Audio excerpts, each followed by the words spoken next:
അങ്ങനെ നമ്മൾ 4 കാലിൽ ഓടുന്ന ആടിനെ വെട്ടി നുറുക്കി ചട്ടിയിലാക്കി അതിന് നല്ല എല്ലെല്ലാം പീസെടുത്ത്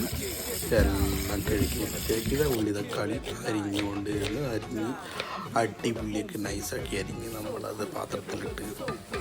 നല്ല നെയ്യിൽ വറുത്തെടുത്തിട്ട് അതിനുശേഷം നമ്മൾ മട്ടൺ പാടെല്ലാം മസാലകളും എല്ലാം കൊണ്ടിട്ട് കുക്കറിലിട്ട് വിസിലടിച്ച് വേവിച്ച് 7-8 വിസിലടിച്ചിട്ട് വണ്ടിപ്പരിപ്പ് ഏറ്റവും കൂടുതൽ അളവ് കണക്ക് തെറ്റുന്ന ഈ സമയത്ത് നമ്മൾ ഇട്ട കണക്കുള്ള വണ്ടിപ്പരിപ്പ് കൂടുതലുണ്ടാവും. പിന്നെ ഈ കാണുന്ന തക്കാളി ഉള്ളി മണ്ടയ്ക്ക് എന്താ വെച്ചാൽ വെണ്ടയ്ക്കൊന്നുമില്ല കേട്ടോ, തക്കാളി ഉള്ളി പച്ചമുളക് പിന്നെ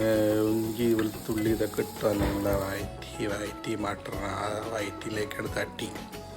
നല്ലോണം ഇട്ട് ഇളക്കി